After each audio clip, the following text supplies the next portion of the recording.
Well, it happened again. Oh dear lord, what an evil banner Games has dropped upon us. Anyways, hello and welcome to DY's banner review for November Flash 2023. Sorry this video is a little bit late. Friday banners tend to be a little bit tougher for me due to my schedule. But anyways, with this banner we get 3 new units, one of which is not quite who we expected, but a welcome surprise nonetheless. Just as an aside, the subtext video is coming. It's been delayed slightly because of this banner, but yeah, subscribe if you want to see that when it drops. Well, we have a lot to talk about, so let's get right into it. Let's start off with the new Grand Gabriel, a character that a lot of people have been waiting for ever since Mikhail's release. Gabriel is a unit that's pretty well rounded, providing a variety of debuffs and team utility as well as damage. Overall, she looks really good for full auto, and we'll also likely see her for some manual burst rotations in Guild War, in particular Nightmare 95. Let's go through her kit. Judgment Sphere inflicts a local 10% attack and defense down debuff, alongside a 20,000 supplemental damage taken debuff as well. While this 10% value might seem low initially, this skill's debuff is similar to her Summon Call and other similar effects like Forfeit, which ignore the 50% cap on attack and defense down, so in practice it'll be really useful. It's unknown whether Gabriel's S1 stacks with those other effects, but very likely it will not. The supplemental damage debuff is skill A-sided, meaning that it won't stack with other supplemental damage debuffs, most notably from Beelzebub. Despite this, Judgment Sphere is a really nice skill to have on a character like this, and very welcome for many rotations. Her skill 2 is quite similar to Mikhail's second skill. It provides a unique 20% echo that stacks with every other source in the game, alongside some defensive buffs, but most notably 50% triple attack. All of these effects last until a character has taken damage 3 times. This skill here is probably Gabriel's most important skill. It has already enabled some Mana Diver and Warlock strategies for Nightmare 95 for this upcoming Guild War. You can see a sample rotation on the left here.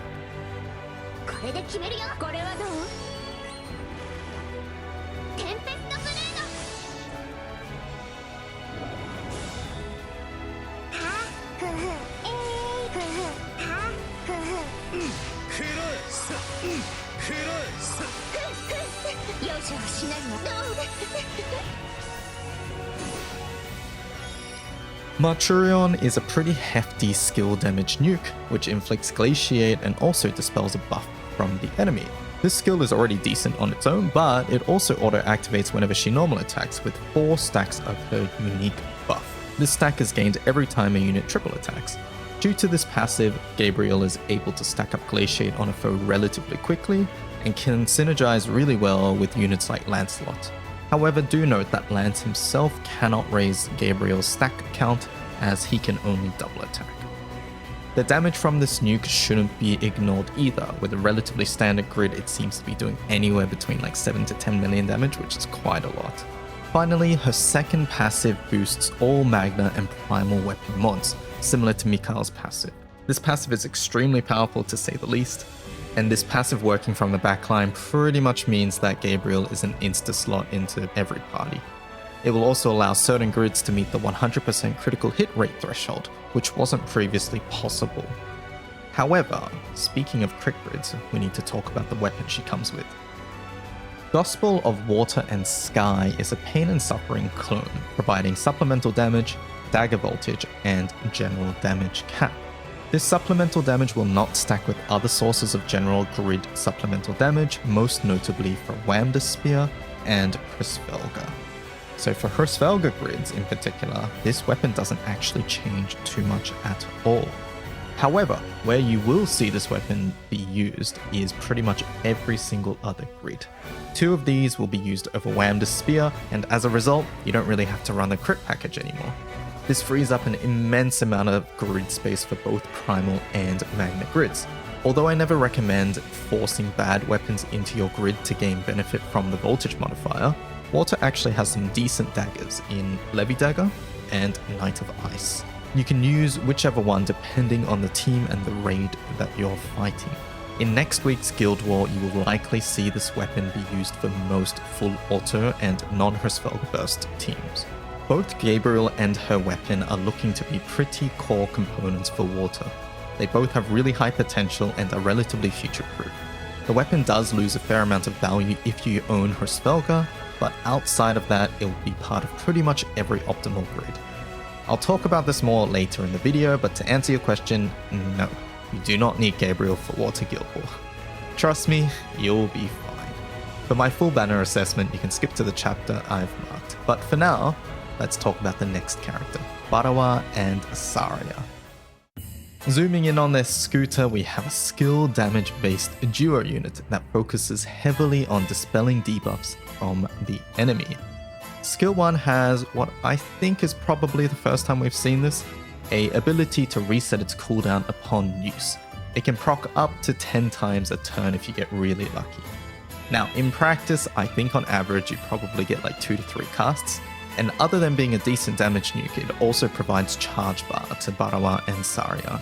This is nice since the skill's cooldown will be reset upon charge attacking. Skill 2 inflicts an always welcome stackable attack and defense down debuff, and also dispels a buff. This dispel will interact with the unit's second passive, which will basically inflict a debuff that provides the team with a one-time 40% echo, which is really nice. This skill's cooldown is also reset upon charge attack, so Barawa and Sarya have really easy access to dispels. Their third skill is only castable when their unique stack is level 5 or higher. This stack is raised every time they use a skill. Upon use, the skill will remove up to 5 buffs, and if it successfully removes a buff, it will reset skill 1 and 2's cooldown.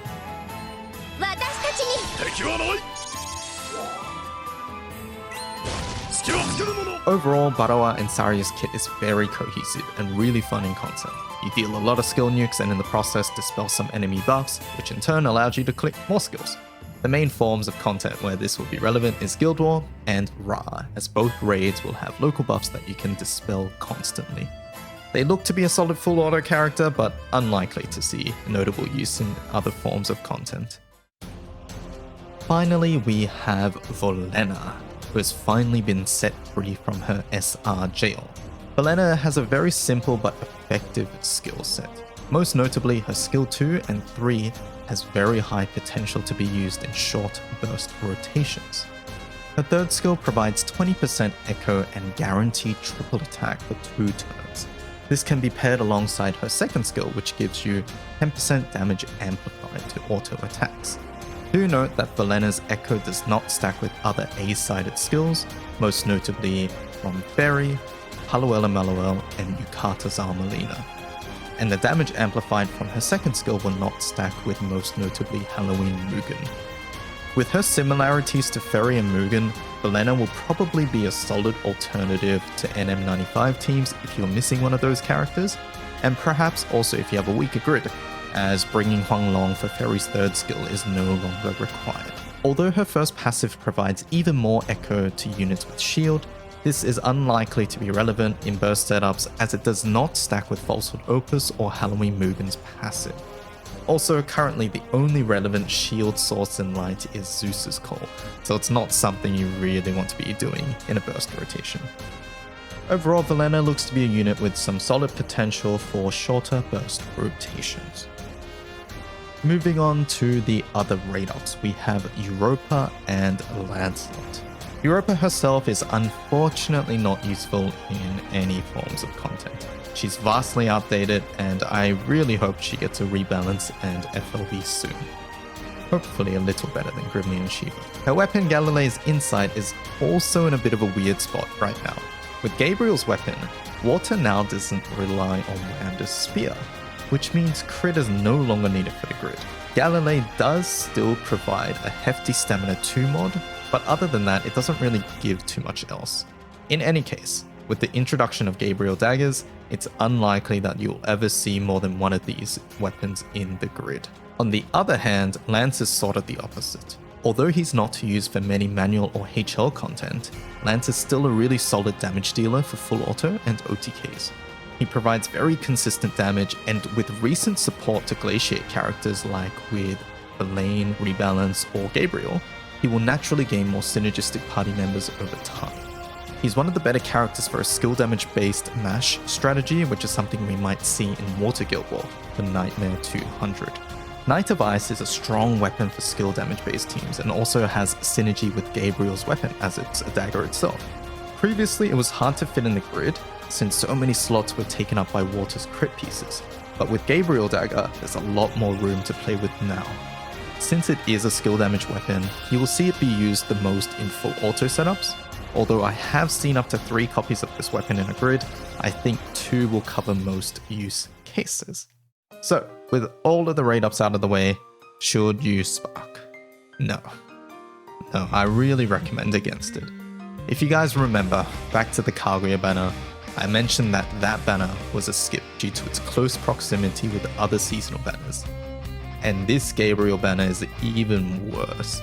We are on the doorstep for Christmas banners and more importantly, roulette.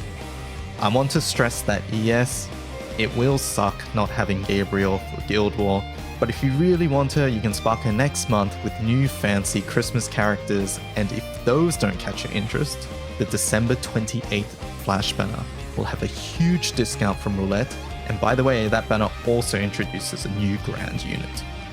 If you're a Water main who's planning to go super hard in Guild War, you've probably already sparked, but yeah, in that case, getting the character herself is probably wise for Guild War. But for most other people, yeah, I don't recommend pulling on this banner. I also think that getting 2 copies of her weapon right now for Guild War is ultimately unnecessary outside of optimizing full auto setups, as it isn't really compatible with Chrysafelga.